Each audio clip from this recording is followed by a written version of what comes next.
आप भी पटना के ही हैं और हम भी पटना के ही हैं और हम सब पटना के ही हैं और इसी पटना को समझने के लिए अलग अलग तरीकों का इस्तेमाल करते हैं सब लोग। इन्हीं तरीकों में से आज न्यूज़ हंटर आपको एक और तरीका बताएगा जिससे आप पटना को बेहतर ढंग से समझ सकते हैं, और वो तरीका है किताबें पढ़ना। आज न्यूज़ हंटर पर हम आपको एक ऐसी लिस्ट देंगे 10 किताबों की जिसे पढ़ करके आप पटना को ज़्यादा बेहतर ढंग से समझ सकते हैं। इस लिस्ट में पहले नंबर पर जो किताब है वो एक सरकारी किताब है। सरकारी किताब कहने का मतलब हुआ कि ये किताब एक IAS अधिकारी विवेक कुमार सिंह और सुधीर कुमार झा के द्वारा लिखा गया है। इस किताब का नाम है Patna a monumental history by Vivek Kumar and IAS Sudhir Kumar Jha. किताब का पहला संस्करण बिहार सरकार के department of art, culture and youth के द्वारा छापा गया था। विस्टा पब्लिकेशन से छपी यह किताब कम है और कुछ चित्रों का संग्रह अधिक है, ऐतिहासिक चित्र हैं। एक प्रशासनिक अधिकारी द्वारा इस किताब को संकलित किया गया है। यह किताब न तो आपको अमेजन पर मिलेगी और न ही फ्लिपकार्ट पर मिलेगी, कहीं ऑनलाइन नहीं मिलेगी। किसी स्टोर पे पटना के गलियों में मिल जाए तो नहीं कह सकते, लेकिन पब्लिशर के वेबसाइट पर ये किताब आपको जरूर मिल जाएगी। लेकिन इस किताब का कीमत बहुत ज़्यादा है, 650 रुपये इसकी कीमत है। इसमें कोई ऐसी नई जानकारी आपको नहीं मिलेगी जो पहले आपको इंटरनेट पे नहीं मौजूद हो। लेकिन अगर आपको किताब हाथ में लेकर के पढ़ने की आदत है तो फिर 120 पेज की यह किताब आपको पटना के इतिहास की यात्रा पर ले जाने में आपको मदद कर सकता है। इसमें 107 रंग बिरंगे चित्र हैं सिर्फ। इसी से आप समझ लीजिए कि टेक्स्ट कितना होगा। आपको पटना के इतिहास से रूबरू तो जरूर करा देंगे चित्र के माध्यम से ही। दूसरे नंबर पर जो किताब है वो है a matter of rats a short biography of Patna. Amitabh Kumar द्वारा लिखी a matter of rats a short biography of Patna, यानी कि चूहों का विषय, पटना का एक संक्षिप्त जीवनी हिंदी में कहेंगे तो। मात्र 144 पेज की ये किताब जिसमें चूहों की कहानी के माध्यम से पटना शहर के बदलते स्वरूप को बताने का प्रयास किया गया है। अमिताभ बताते हैं कि कैसे पटना शहर के लिए चूहे महत्वपूर्ण हैं, जो कभी पटना के संग्रहालय से दुर्लभ कलाकृतियां उड़ा ले जाते थे, खत्म कर देते थे, काट देते थे। तो कभी कभी यही चूहे पूरी की पूरी पुस्तकालय को खा जाते थे, तो कभी थाने में रखी अवैध शराब के जखीरे को भी गटक जाते थे। इसी बिहार में यह हुआ है। इस चूहे के माध्यम से अमिताभ पटना के शासन प्रशासन से लेकर के गरीबी अमीरों के बीच की जिंदगी के जो दूरियां हैं उन सबको उकेरने का बहुत बखूबी प्रयास किया है। आपको पढ़ने में ये किताब मजा आएगा। लेखक पटना में रहने वाले 3 तरह के लोगों का बात करते हैं। एक तरह के लोग वो होते हैं जो पटना में पले बड़े होते हैं, पढ़ाई लिखी किए हुए होते हैं और फिर पढ़ने और नौकरी करने के लिए बाहर चले जाते हैं। दूसरे तरह के लोग वो होते हैं पटना में जो शहर में अपनी मजबूरी या अपनी इच्छा के कारण यहाँ पे आते हैं। और तीसरे तरह के वो लोग होते हैं पटना में रहने वाले जो या तो छोटे शहरों से यहाँ पे आते हैं या बिहार के बाहर से आते हैं, दूसरे राज्यों से। ऐसे लोग या तो खुद की मदद करने आते हैं या दूसरे की मदद करने की इच्छा लेकर के शहर में प्रवेश करते हैं। लेखक अपने शहर की यानी कि पटना की बदहाल व्यवस्था के लिए और उसका अधिक बेहतर ढंग से विस्तृत विवरण करने के लिए पटना के ऊपर जो अन्य किताबें लिखी गई हैं, जो साहित्य लिखे गए हैं, उनका संदर्भ भी देते हैं, जिसमें E.M. फॉस्टर की ए पैसेज टू इंडिया, झूपा लहरी की बिहार के डकैतों की कहानी, द नेमसेक, हॉलीवुड के अभिनेता मार्लोन ब्रेंडो द्वारा पटना के बच्चों की भूखमरी का चित्र जो दिया गया है वो सब कुछ शामिल करते हैं। लेखक शिकायत करते हैं कि आज़ाद हिंदुस्तान में अरुंधति राय या अनीता देसाई जैसे बड़े लेखक, बड़े अंग्रेजी के लेखक ने पटना के जीवन के ऊपर कुछ भी नहीं लिखा है। क्यों नहीं लिखा है ये शिकायत है, जबकि पिछली पीढ़ी के रामधारी सिंह दिनकर, फणीश्वर नाथ रेणु, बाबा नागरत्न जैसे हिंदी के कई लेखक इसी पटना के गलियों में घूमे हैं, टहले हैं और सारे लाग लपेट के साथ बखूबी से पटना शहर को उकेरा है। किताब में कुल 7 अध्याय हैं, जिसमें से पटना के चूहे पर लिखा गया अध्याय काफ़ी दिलचस्प है। इस चैप्टर में एक वाक़ये का जिक्र किया गया है जिसके तहत लेखक लिखते हैं कि पटना में इतने चूहे हो गए हैं कि पटना के हॉस्पिटल में चूहों को दूर रखने के लिए वहाँ की नर्स रात रात भर रेडियो बजाते रहती है। तीसरे अध्याय में लेखक पटना के उन जगहों के पतन का चर्चा करते हैं जहां कभी सभी तरह के लेखकों, पत्रकारों, बुद्धिजीवियों का अखाड़ा हुआ करता था। रेणु का ऐसे ही क्लब हुआ करता था, लेकिन अब वहां पे आधुनिकता से लबालब कॉफी पॉइंट्स ने जगह ले लिया है। इसी तरह से 5वां अध्याय कोचिंग मास्टरों के नाम पर एक नई प्रजाति का पटना में जन्मने का पूरा कहानी दिया गया है। 6ठा और 7वां अध्याय पटना के बदल रहे उन बदलावों के ऊपर हमारा ध्यान लेके जाता है, जिसमें से कोई भी व्यक्ति शायद उनको नोटिस नहीं कर पाएगा। इस लिस्ट में तीसरे नंबर पे जो किताब है उसका नाम है program of integrated service for children and youth in Patna in city of Patna by ANS institute of social studies. जिस दौर में पटना शहर में लेखकों, पत्रकारों, बुद्धिजीवियों का अखाड़ा लगने से कुछ विशेष जगह फेमस हो रहे थे, उसी दौर में पटना के छात्रों और बेरोजगारों का भी जमावड़ा बढ़ रहा था। यह आश्चर्य नहीं है कि अमिताभ कुमार जिस 1970 के दशक के बदलते पटना की बात कर रहे हैं और सिद्धार्थ चौधरी पटना के जिस नॉस्टैल्जिया में दिल्ली और अपनी प्रेमिका को छोड़कर वापस पटना आ जाते हैं, वो पटना 1970 के दशक में पनपता ही है।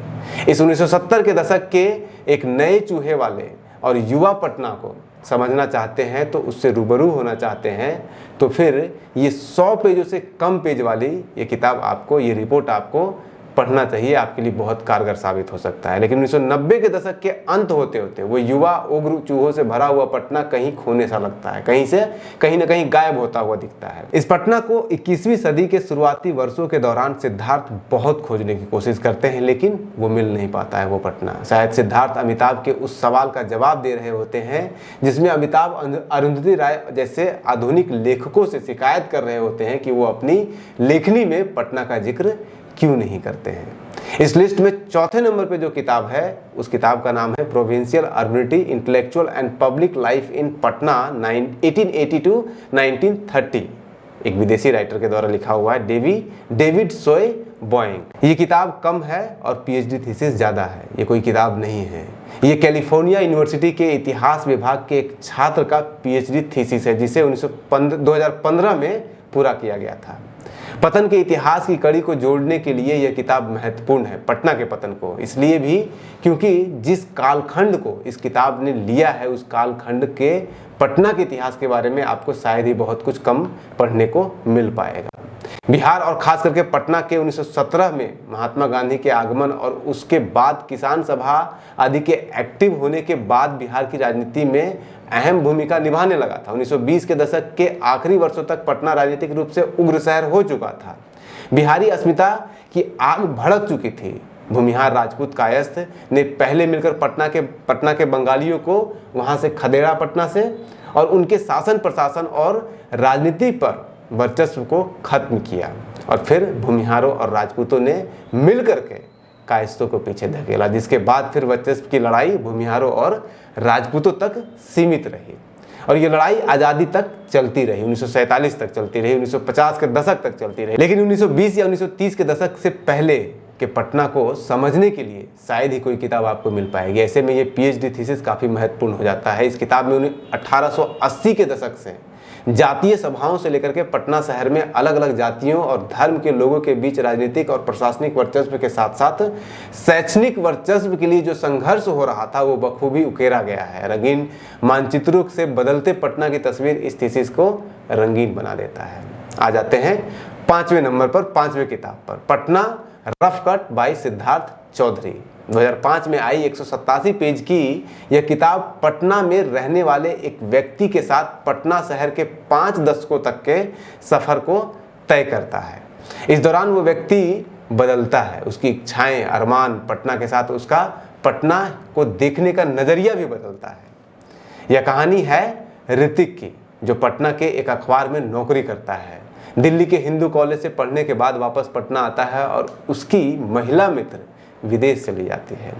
वो पटना की पुरानी जवानी से लेकर के बचपन की यादों को जीता है। ऋतिक बड़ा फिल्मी है और फिल्मी डायलॉग के सहारे आपको पटना घुमाता रहेगा।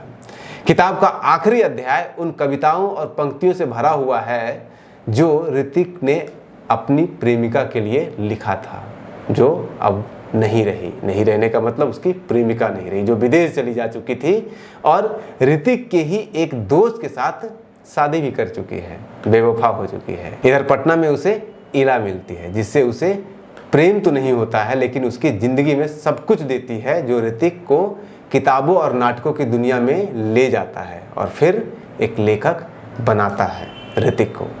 छठे नंबर पे जो किताब है उसका नाम है Patna in the 19th century, a socio cultural profile by Surendra Gopal. 1982 में ये किताब आई थी। 8 किताबों के लेखक सुरेंद्र गोपाल के इस किताब में से 2 किताब बिहार पर है, एक पटना पर है, एक बिहार पर है। और इन 8 किताबों में से लेखक प्रोफेसर और इतिहासकार की पटना पर लिखी यह किताब सर्वाधिक प्रसिद्ध और ज़बरदस्त मानी जाती है। यह किताब पटना के बहाने बिहार की कहानी बताने का आपको पूरा प्रयास करता है। जब 19वीं सदी के अंत तक पटना में शिक्षा में सभी जरूरी साधन उपलब्ध कराए जा चुके थे, Patna college, Patna collegiate school, temple medical school, ये सब कुछ खोले जा चुके थे। पटना में इंग्लिश शिक्षा पाना समाज में स्टेटस के साथ जुड़ चुका था। अंग्रेजी में शिक्षित लोगों की संख्या पटना में बेधड़क बढ़ी थी उस दौरान, और उसके साथ साथ पटना राजनीतिक रूप से उग्र भी हो चला था। इसी दौरान बिहार को बंगाल से अलग करके पृथक राज्य की मांग भी बढ़ने लगती है और पटना बिहार व उड़ीसा की समग्र राजधानी भी इसी दौरान बनती है। और इसी दौरान बिहार पहले किसान आंदोलन और फिर कांग्रेस विरोधी राजनीति का पृष्ठभूमि भी तैयार करता है, बखूबी ढंग से जेपी को तैयार करता है।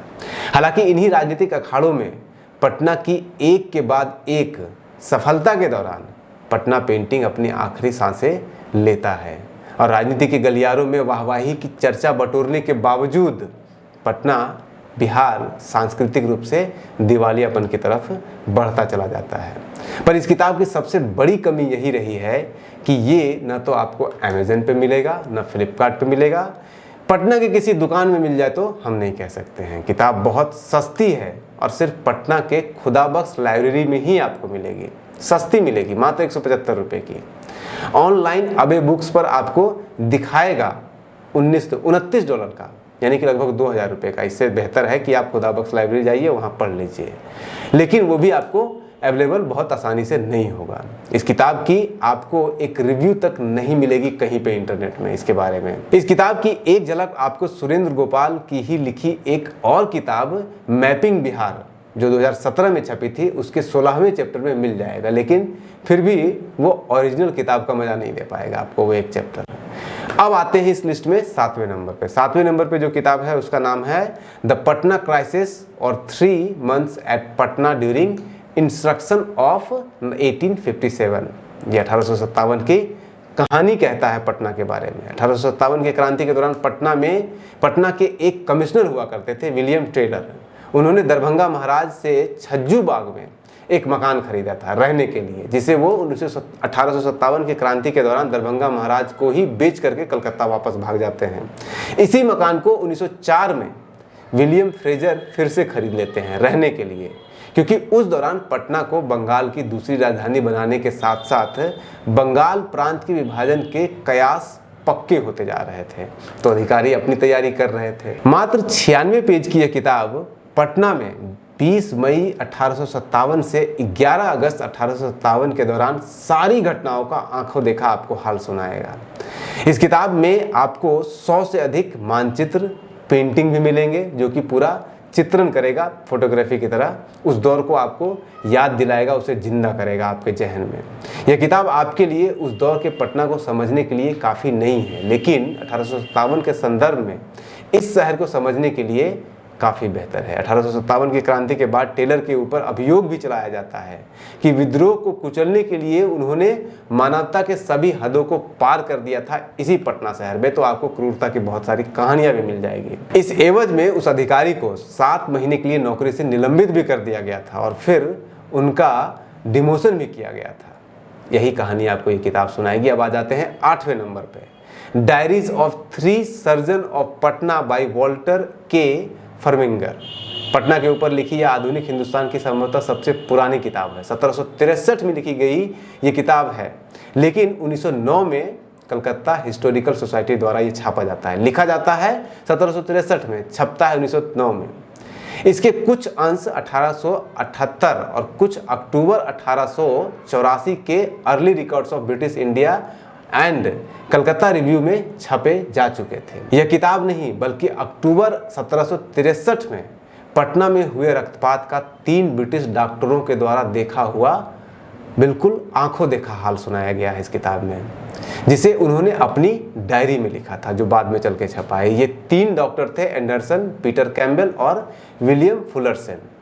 पटना में हुए इस रक्तपात के बारे में इस 3 डायरी में बताया गया है कि इसमें ब्रिटिश ईस्ट इंडिया कंपनी के 45 ब्रिटिश अधिकारी और लगभग 200 ब्रिटिश सैनिकों की हत्या कर दिया गया था। दरअसल हुआ ये था कि बंगाल के नवाब Mir Qasim East India Company के अधिकारियों के द्वारा गैरकानूनी ढंग से किए जा रहे व्यक्तिगत व्यापार से परेशान थे। उसके ऊपर ये ऑफिसर कासिम के दुश्मनों को छुपे रुस्तम बारूद बेच रहे थे और नवाब के खिलाफ साजिश भी कर रहे थे। जब मीर कासिम ने कंपनी के पटना फैक्ट्री के चारों तरफ खाई बनाने का आदेश दिया तो कंपनी के ऑफिसर एलिस ने 25 जून 1763 को पटना शहर पर हमला कर दिया और शहर को पूरी तरह से कंपनी के कब्जे में लेने का प्रयास किया। विलियम एलिस असफल हो गए। एलिस के लगभग 50 ब्रिटिश अधिकारी और 200 सैनिक को नवाब ने अलीवर्दी खाने वहाँ पे भाई हाजी अहमद के घर में कैद करके रख लिया। लेकिन इस असफलता के बाद ब्रिटिश की दूसरी पलटन कलकत्ता में आई और नवाब को हरा दी। हार की इस कुलबुलाहट के बाद नवाब नेपाल की तरफ भागने का फैसला कर लिए, लेकिन पटना को छोड़ने से पहले उन्होंने पटना की धरती को खून से लाल कर दिया था। 6 अक्टूबर 1763 का दिन था। नवाबों ने हाजी अहमद के घर पे जो कैद किए हुए 45 ब्रिटिश अधिकारी और 200 ब्रिटिश सैनिक थे, उन सबको मौत के घाट उतार दिया था और उनकी लाशों को एक कुएं में फेंक दिया गया था। उस कुएं के ऊपर और उस घर में जहां हत्या हुई थी, वहां बाद में ब्रिटिश ने अपना स्मृति स्तंभ भी बनवाया था। आजकल वहां हॉस्पिटल बना हुआ है। इस रक्तपात में गुलाम हुसैन खान की मदद से सर्जन विलियम फुलरटन बच गए थे, जिन्होंने पूरा आंखों देखा हाल लिखा था और फिर ये किताब डायरी के रूप में लिखा था। इनकी डायरी में 15 अक्टूबर तक का विवरण है, जब से अंततः किसी तरह से पटना के से बचकर वो निकल गए थे। हालांकि उसके बाद का विवरण 10 अगस्त तक का विवरण इस डायरी में नहीं दिया गया है। इस लिस्ट में 9वें नंबर पे जो किताब है उसका नाम है a report on the excavation on the ancient site of Pataliputra, यानी कि बांकीपुर, और इसके लेखक हैं बाबू प्राणचंद्र मुखर्जी। 58 चित्रों के साथ 1886 से लेकर के 1897 के दौरान लिखे गए इस रिपोर्ट में पहली बार पटना के शहर की खुदाई हुई थी और उसमें बहुत सारे प्राचीन शहर के अवशेष विवरण दिए गए थे। अगर आप इतिहास में रुचि रखते हैं या इतिहास के विद्यार्थी हैं, बिहार या पटना के प्राचीन गौरव से नॉस्टैल्जिक हो जाते हैं, फील करते हैं, तो यह किताब आपको पटना शहर के 2000 साल पुराने इतिहास के दौरे पर ले जा सकता है। लेकिन अगर आप इतिहास के छात्र नहीं हैं तो बहुत ज़्यादा इंटरेस्टिंग ये किताब नहीं लगेगा, क्योंकि बहुत टेक्निकल है। 10वें और आखिरी नंबर पे जो किताब है इस लिस्ट में, उस किताब का नाम है an account of the district of Bihar and Patna 1811 to 1812 volume 2 bye Francis Buchanan. Buchanan की यात्रा की कहानी पूरे हिंदुस्तान में बहुत फेमस है और ये बहुत ऑब्वियस है कि जब वो पटना पहुंचे थे तो उन्होंने पटना के बारे में भी लिखा ही था।